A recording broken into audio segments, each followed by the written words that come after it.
할렐루야. 우리 서로 인사하십시다. 옆에 계신 분들에게 한 주간도 평안하세요.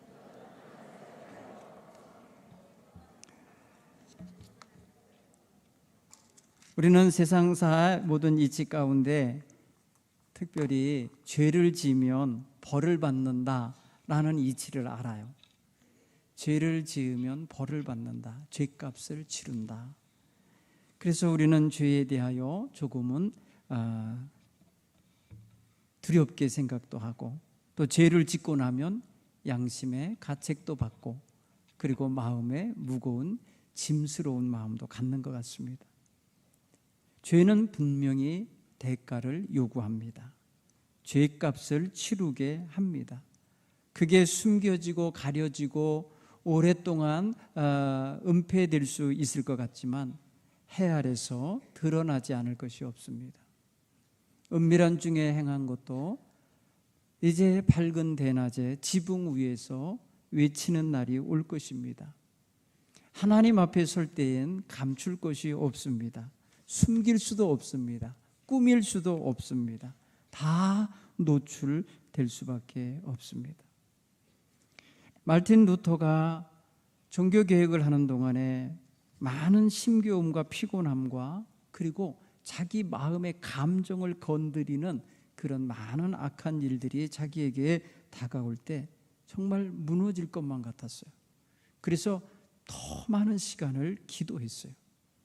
그리고 그 마음속에 어떤 생각을 했냐?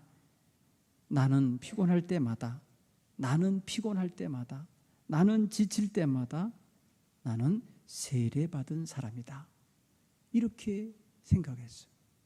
자기를 지키기는 하나의 방식이었어요. 자기를 죄에 물들지 않도록, 죄악에 휩쓸려 나가지 않도록 자기를 지키는 방식 가운데 하나가 나는 세례받은 사람이다. 여러분, 그리스도인이라고 하는 정체성을 회복한 것입니다. 우리는 죄를 지지 않고는 살 수 없는 세상에 우리가 몸담고 있습니다.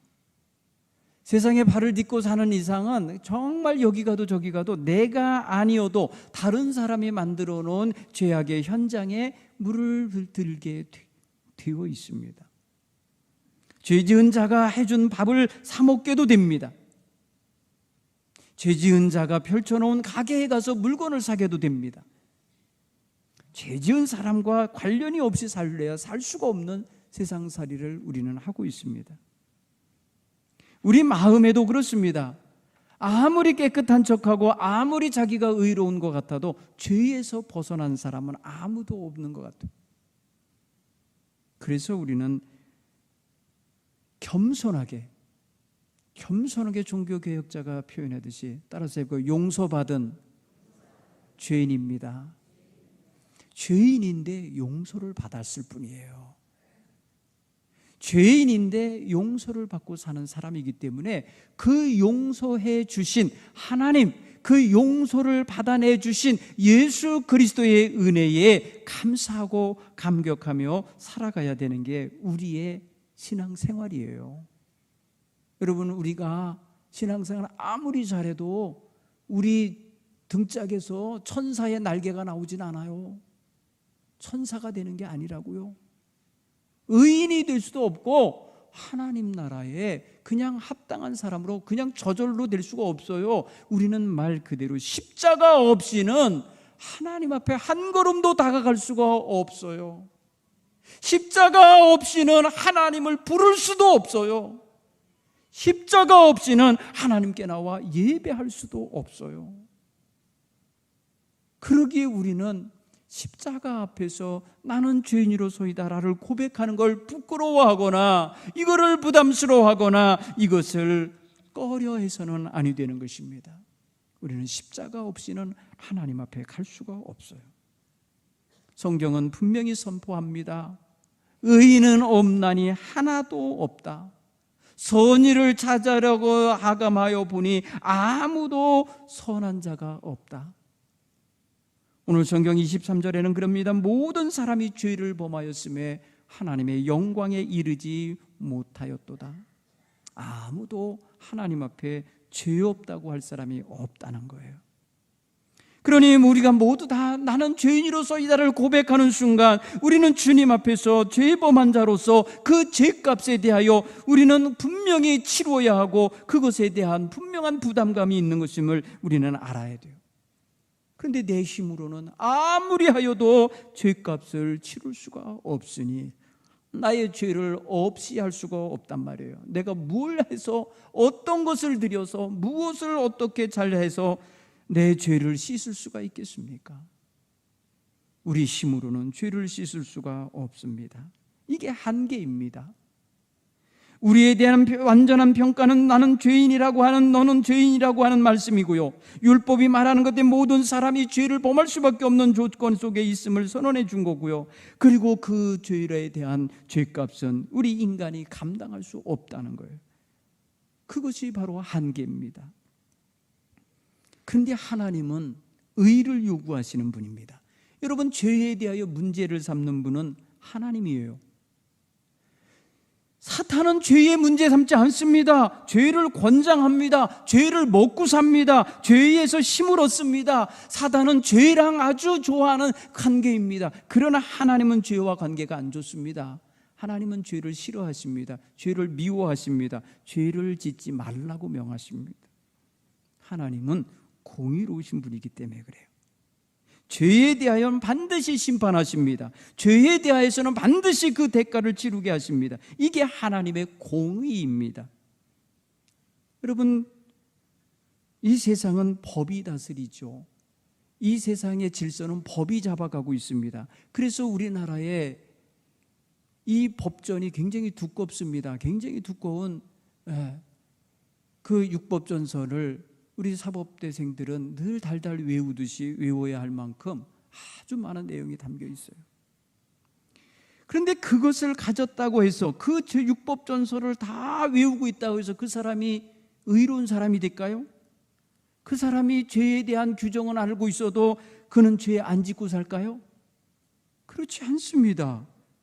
이번에도 무슨 헌법재판관 중에 한 사람이 무슨 농지를 전용했느니 농지법을 위반했느냐 하는 걸 보면은 여러분, 재판관의 자리에 있어도 죄 짓고 사는 거예요. 법을 어기고 살고 있는 거예요.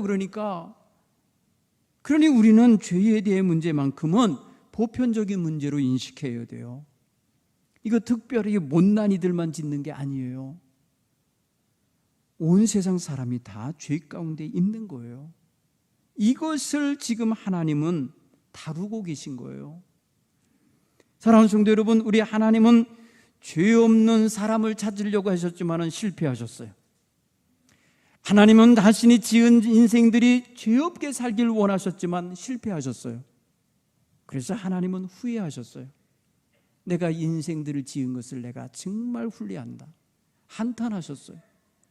그래서 노아 시대에는 마침내 모든 기식하는 자들을 다 물로 심판하시겠다고 하시며 쓸어버리셨습니다. 세상을 대청소하듯이 물로 쓸어내셨습니다.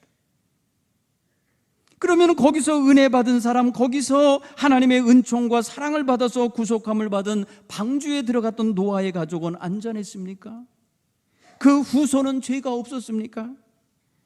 여러분, 역시 또 죄가 세상을 관영하게 만들어 가고 있는 거예요. 그러니 인간은 죄 가운데 나서 죄 가운데 살다가 죄 가운데 죽게 되는 거예요. 이게 인간의 실존입니다.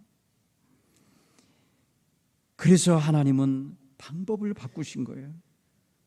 하나님의 방식대로 하나님이 율법도 주고 선지자도 보내고 온갖 선한 것을 내어주셔도 사람들이 죄 가운데서 벗어나지 못하니까 이제 하나님이 최후의 방법을 새로 바꾸셨으니 죄 없는 아들을 십자가에 내어주시어서 하나님의 공의를 실현하게 하신 것입니다. 사랑하는 성도 여러분, 이게 바로 오늘 우리가 만나는 십자가입니다. 여러분, 저 십자가는 나무 토막이 아니라 우리가 도저히 이룰 수 없고 우리가 도저히 해결할 수 없고 우리가 도저히 도달할 수 없는 하나님의 의에 이르게 하시는 예수 그리스도의 희생의 십자가입니다. 저기가 바로 하나님의 법정입니다. 죄인에 대하여 심판하시는 하나님의 법정이십니다. 예수님이 죽으신 것은 바로 죄에 대한 하나님의 심판으로 인하여 사망 선고를 내리신 것입니다. 멸망해야 될 인간을 대신하여 멸망하게 하신 것입니다.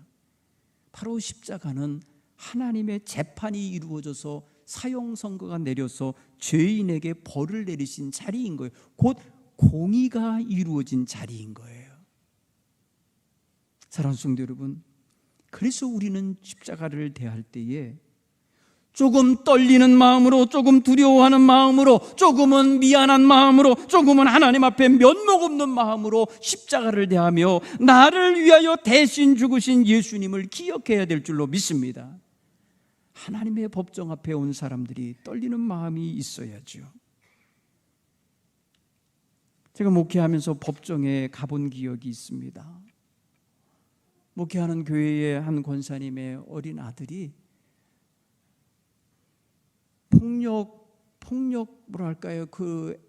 사건에 연루가 돼서 폭행이라네. 특수하는 나라가 붙었어요. 특수라고 하는 말이 붙어 있으면서 폭행죄에 연루가 돼서 기소가 되는 상황이었어요. 교회에서는 담임 목사를 비롯하여 여러 성도들이 탄원서를 냈습니다. 탄원서 작성했습니다. 선처를 바랍니다. 이 아이의 어머무 교회에 담임 목사 아무개가 목회하는 교회의 학생인데 이렇게 해서 한밤에 친구들과 어울리다가 그만 폭행 사건에 연루됐습니다. 우리가 잘 돌보겠습니다 하면서 선처를 바라면서 탄원서를 써서 그 일을 담당하는 저희 교회의 한 집사님이 변호사 사무소에서 일하는데 그 변호사가 맡아줬어요. 그래서 목사님, 이번 재판에 이 선고 공판에 꼭 좀 참석해 주세요 라고 해서 간 거예요. 참 불편했습니다. 법정 분위기 정말 안 좋습니다. 여러분, 오늘 우리는요 어떤 심판을 받는 자리에 가 있다는 거 굉장히 불편해요. 여러분, 농부들도 말입니다. 자기가 길러서 내보낸 채소나 과일이 경매장에서 이렇게 경매달 때 그 곁에 있고 싶어 하지 않는데요. 평가받는 거잖아요. 그래서 맡겨놓고 나온대요. 여러분, 누군가에게 평가받고 누군가에게 뭔가를 선고받고 그것에 대한 것을 딱 선언받을 때에 굉장히 불편하고 어렵습니다. 그런데 자기 죄를 인하여 심판받는 자리에서 있을 때에 얼마나 두렵고 떨리겠어요. 우리는 그런 마음에서 십자가를 대해야 돼요. 저 공의의 십자가 앞에, 하나님이 재판장으로 앉아 계신 그 자리 앞에 우리는 떨리는 마음으로 나와 하나님 앞에 내 심령을 열어서 아무것도 숨기지 말고 아무것도 감추지 말고 꾸미지 말고 있는 그대로 고백할 수 있는 이러한 죄인의 모습을 가져야 될 줄 믿습니다.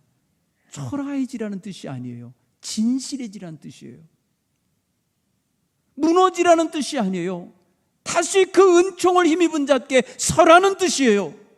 하나님 앞에 우리는 그런 면에서 공의의 십자가를 바라보는 믿음의 자세 온전히 써야 돼요.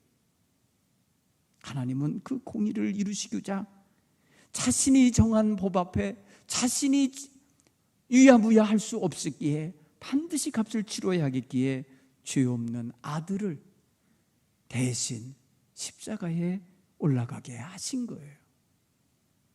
세상 모든 사람을 십자가에 달려 죽게 한들 그 죄를 용서할 수는 없는 거예요. 용서가 안 되는 거예요. 여러분이 피 흘려 죽었다고 해서 여러분과 여러분 자식들이 구원받는 거 아니에요.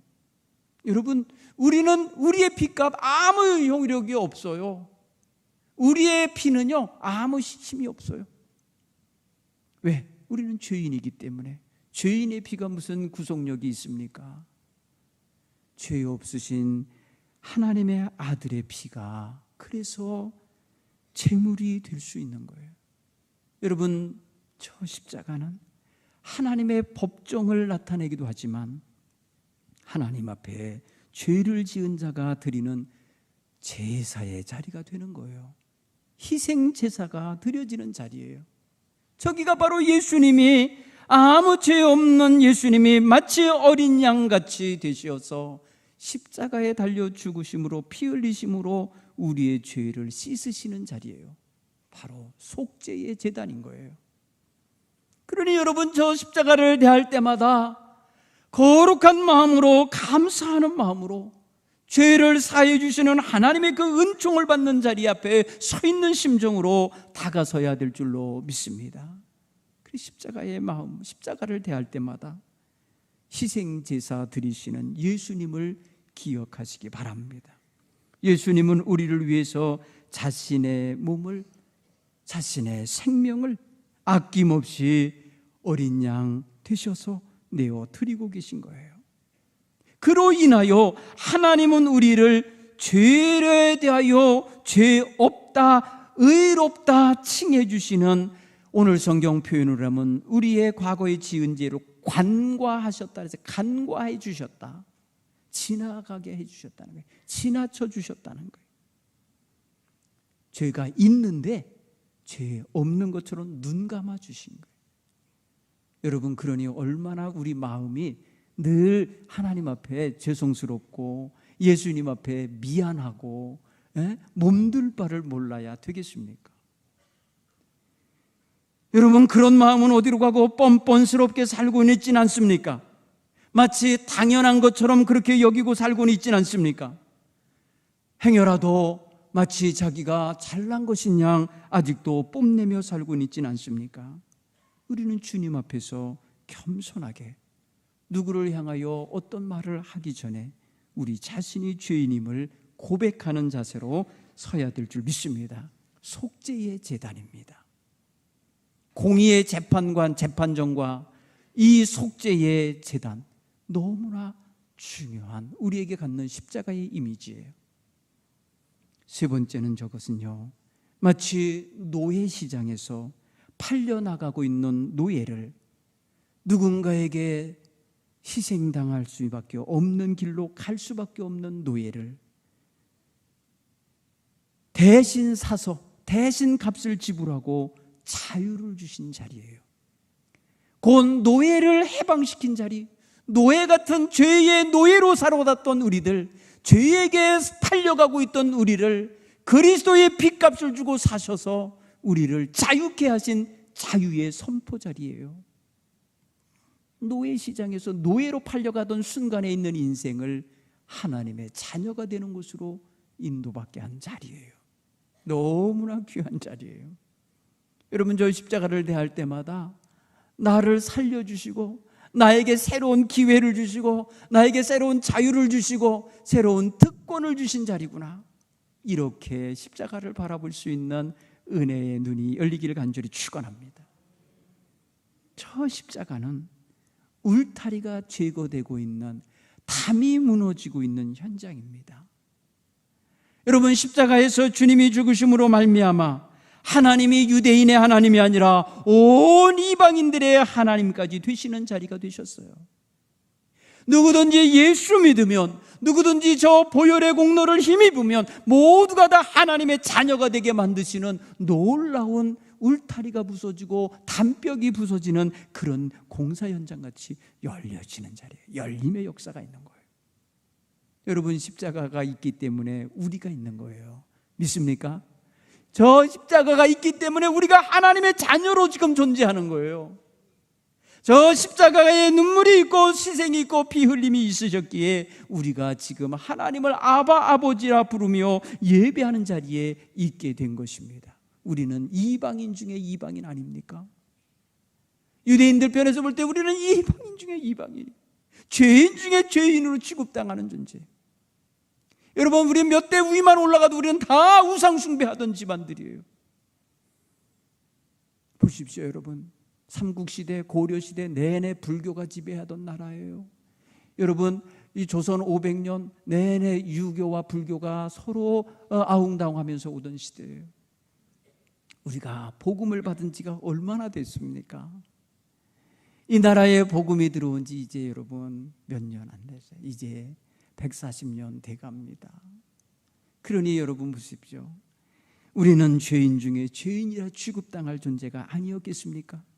의인인들 얼마나 의를 이루어서 의인이 됐다 하겠습니까? 그러니까 나는 없는 거예요. 우리는 아무 자격이 없는 거였어요. 그런 면에서 생각할 때 우리는 십자가를 대할 때마다 우리 주 예수 그리스도를 통하여서 하나님의 은총을 선언받는 귀한 믿음의 사람들이 되기를 간절히 축원합니다.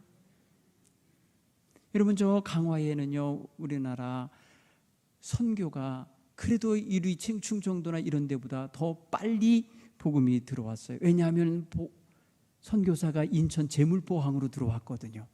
그래서 제물포항에서 지금의 내리교회라는 곳을 중심으로 복음이 선포되고, 그리고 서울로 와서 서울은 정동제일교회를 중심으로, 그리고 세문안교회를 중심으로 복음이 전파됐거든요.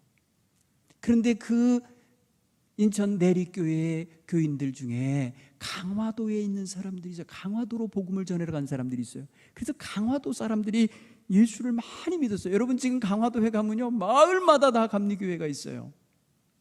마을마다. 그래서 강화도 주민들 중에는 거의 90% 가까이가 교인이래요. 외부에서 들어간 사람들, 예수 안 믿는 사람 빼고는 다 본토백이들은 다 교인이래. 그런데 그 가운데 그런 역사가 있었어요. 한 집에, 가난한 집의 아버지가 부잣집에 큰 빚을 졌습니다. 큰 빚을 졌는데 갚을 길이 없어요. 여러분, 빚을 졌는데 못 갚으면 어떻게 했어요? 여러분, 자식들을 종으로 팔았어요. 자식을 종으로 대신 아버지가 가져다 쓴 투전빚이 됐든지 생활빚이 됐든지 빚을 못 갚으니까 어린 딸을 부잣집에 종으로 넘겼어요.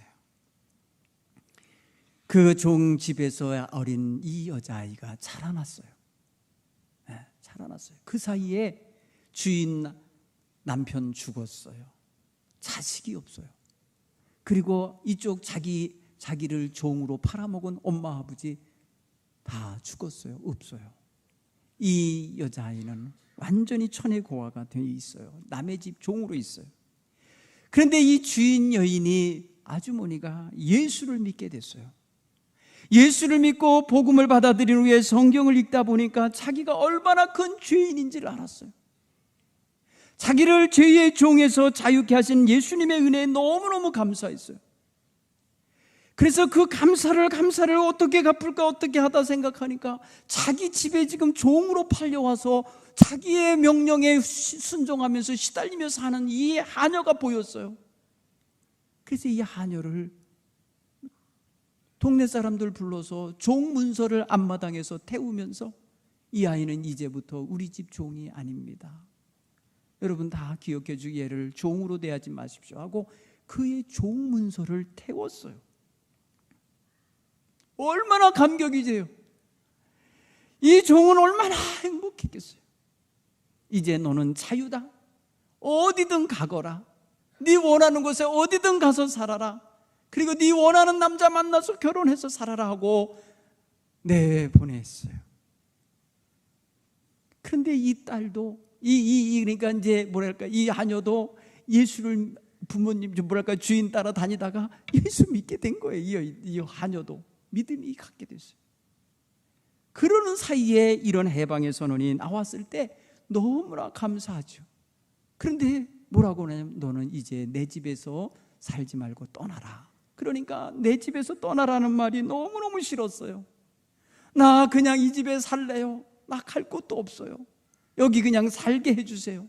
살게 해주세요. 여러분, 구약 성경에 보면은 종이 해방 선언을 받을 때, 희년이 돼서 돌아가야 될 때 돌아가면 되거든요. 근데 안 가겠다고, 나 여기 정 붙이고 살았으니 여기 있겠다고 하면은 평생 종이 되는 거예요. 평생 종이 돼서 그 집에 문설주에다가 송곳으로 자기 귀하고 이 문설주를 같이 뚫어가지고 구멍을 내놔요. 그리고 표시를 하면서 나는 이 집에 죽을 때까지 종이라고 자원종이 돼버려요. 그럴 때. 그런데 이 하녀가 나는 여기 그냥 계속해서 머물면서 주인님을 섬기겠습니다 그랬어요. 그랬을 때에 아니라고, 너는 나가야 된다고 밀어내고 있겠다고 매달리고 이러는 사이에 동네 사람들 중에 그 예수 믿는 사람이 그랬어요. 방법이 하나 있다고. 당신의 자식도 없으니 수양딸을 삼으라고. 그래서 그날 말입니다. 모든 동네 사람 보는 앞에서 수양딸로 입양을 했어요. 그래서 그 집에 딸이 되어서 그 집에서 그냥 딸로서 살게 된 거예요. 여러분, 이게 진짜로 있었던 우리 기독교 초기 역사예요. 사랑하는 성도 여러분, 우리는 바로 죽을 수밖에 없는 죄인인데 예수님이 대신 우리를 위해서 죽으심으로 말미암아 하나님의 양자 양녀가 된 걸 믿으시기 바랍니다. 그러니까 법적으로 우리는 완전히 하나님의 자녀가 되는 의식이 십자가에서 이루어진 것입니다. 바로 저 십자가는 바로 우리에게 새로운 특권을 부여하신 자리예요. 그러므로 십자가를 바라볼 때마다 하나님의 뜻이 이루어지는, 공의가 이루어지는 현장이며 동시에 우리에게 해방과 자유를 허락하시는 놀라운 법정 선포의 자리가 됨을 믿으시길 간절히 축원합니다. 그래서 이 한 주간 여러분 살아가시면서 우리 예수님의 십자가의 은혜에 감사하십시다. 아까 우리 부른 찬송가 있어요. 너무너무 은혜가 되는 찬송인데요, 305장에 우리 한번 반주 좀 해보세요. 우리 함께 부르겠어요. 1절 2절만 부를 때 이 은혜를 고백하시기 바랍니다. 이 한 주간 동안에 여러분 마음속에 정말 하나님 앞에 나 같은 죄인 살리신 주님의 은혜 고맙습니다. 큰 죄악에서 나를 구원해 주신 주님의 은혜 감사합니다. 고백하며 살아가는 한 주간이 되기를 간절히 축원합니다.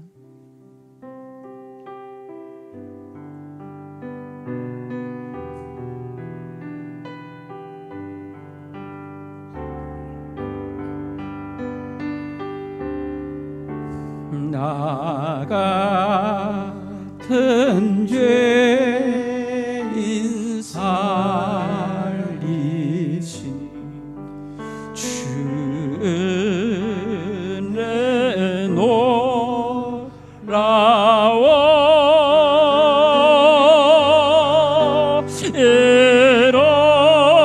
잃었던 생명 찾았고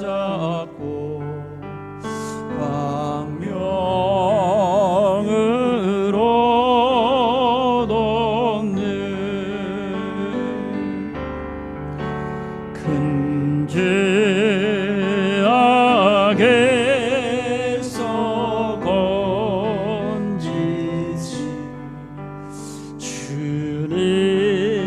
주님의 고마워.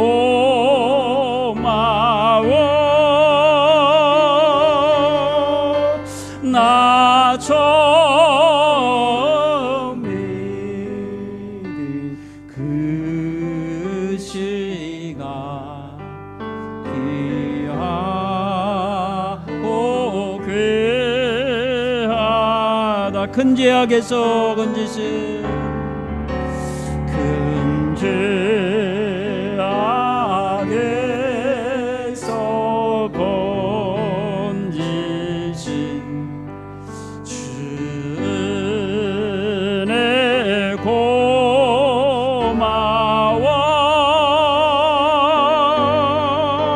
나 처음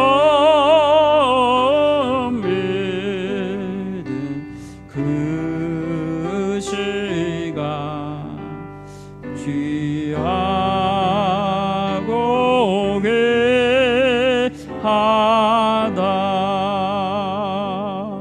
아멘. 한번 따라서 해볼까요? 나의 공로가 아니라 그리스도의 공로로 구원받았습니다. 기도하겠습니다.